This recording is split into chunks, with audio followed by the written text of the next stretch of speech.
Thank you, Mr. Speaker. Mr. Speaker, late last week, the Premier issued new mandate letters to a shuffled cabinet. But one thing that seemed to be missing from these mandate letters were true accountability.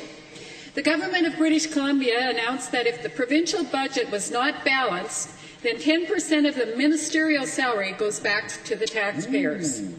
My question is to the Minister of Finance. What a bad idea. If the Government of Alberta continues to run deficits, will the Premier and his Cabinet demonstrate real leadership and real accountability and hold themselves personally and financially accountable? Not a bad idea. Minister of Finance and Enterprise.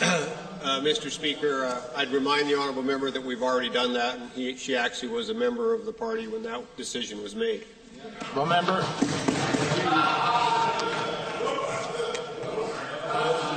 Mr. Speaker, I'm not even going to answer that. Mr. Speaker, last year the government pushed through a 35% pay increase.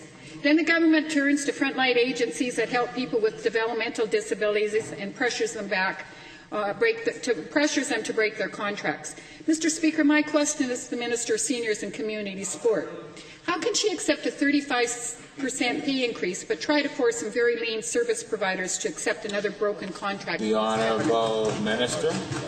Mr. Speaker, we were looking for some savings, and we work with our PDD community boards because the funding that we have is distributed through the community boards to our agencies, to our families, and to our clients. By working with our community boards and our agencies and our families, we were looking for ways to be efficient and to have some savings.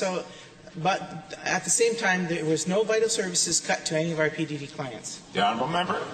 Mr. Speaker, that's not the case. Thank you, Mr. Speaker. Albertans watch this government continue to break contracts and their word. It's hard to believe that this government could not find 1% in their administrative budget to honour these signed PDD contracts.